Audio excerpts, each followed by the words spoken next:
जिस देश की विदेश नीति रीढ़ नहीं बल्कि मौके की बैसाखी पर टिकी हो, उससे किसी स्थिर रुख की उम्मीद करना ही बेमानी होगी। कभी वही पाकिस्तान डोनाल्ड ट्रंप को अपना रहमुना बताता था, तो कभी जिनपिंग के चरणों में लोट लगाता दिखता था। आज हालात ये हैं कि पाकिस्तान ने ऑपरेशन सिंदूर के सीज फायर को लेकर एक ऐसा यू टर्न लिया है जिसने उसकी साख को अंतर्राष्ट्रीय मंच पर और नीचे गिरा दिया है। कल तक जो पाकिस्तान अमेरिका के नाम की माला जप रहा था, वही आज चीन को बाप साबित करने में जुट गया है। दरअसल ऑपरेशन सिंदूर के दौरान भारत और पाकिस्तान के बीच बने सैन्य तनाव को लेकर पाकिस्तान की कहानी हर कुछ महीने में बदल जाती है।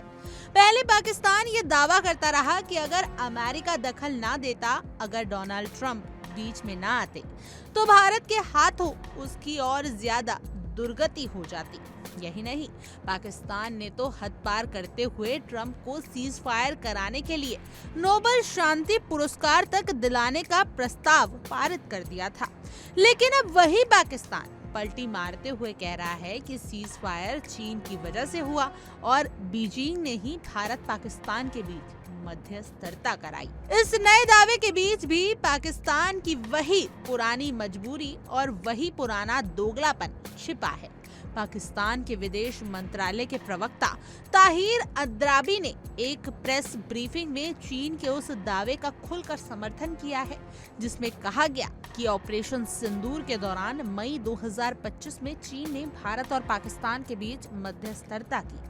अंद्राबी का कहना है कि उन 3-4 अहम दिनों में यानी 6 से 10 मई के बीच चीनी नेतृत्व लगातार पाकिस्तान और भारतीय नेतृत्व के संपर्क में था और इन संपर्कों में तनाव कम करने में भूमिका निभाई। पाकिस्तान की तरफ से ये बयान ऐसे समय में आया जब पूरी दुनिया जानती है कि इस संघर्ष में पाकिस्तान किस हद तक दबाव में था। भारत के सख्त रुख और निर्णायक सैन्य रणनीति ने पाकिस्तान को इस हालत तक पहुंचा दिया था कि उसे खुद भारत से सैन्य विराम की गुहार लगानी पड़ी।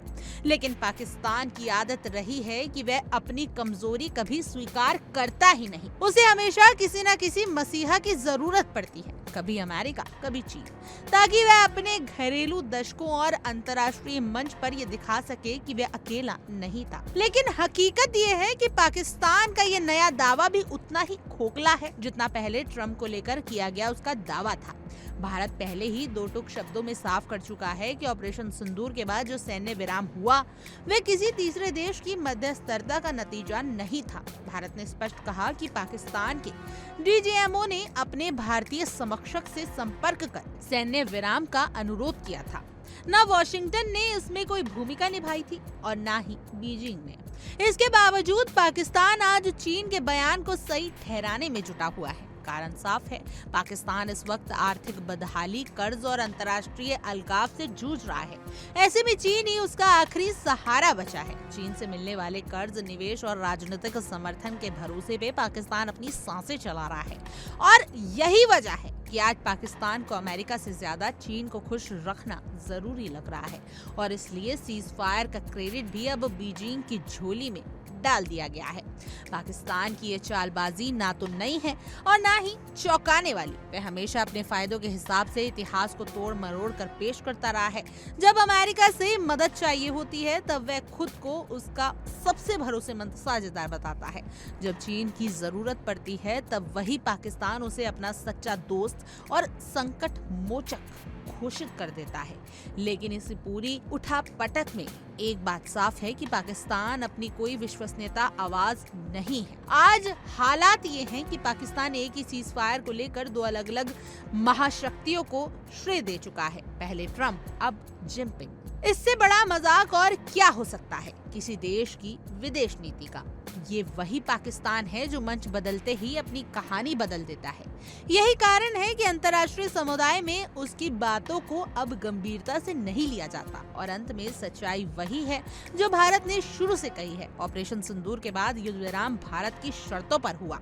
न कोई तीसरा देश निर्णायक भूमिका में था और न ही किसी महाशक्ति ने भारत को मजबूर किया। पाकिस्तान चाहे जितनी बार अपना बयान बदले, चाहे वह अमेरिका के आगे झुके या चीन के सामने, लेकिन सच्चाई नहीं बदल सकती। ऑपरेशन सिंदूर में पाकिस्तान की हालत ऐसी थी कि उसे खुद भारत के दरवाजे पर आकर गुहार लगानी पड़ी थी। आज पाकिस्तान की हालत उस बिन पैंदी के लूटे जैसी है जो कभी इधर लुढ़कता है कभी उधर, लेकिन हर बार गिरता है और हर बार पहले से ज्यादा नीचा दिखाता है। मेरे हाल आपकी इस खबर पर क्या कुछ राय है, आप हमें कमेंट करें और जरूर बताएं। और ऐसी और तमाम देश और दुनिया की खबरों के लिए आप इंडिया डेली को सब्सक्राइब कर लीजिए।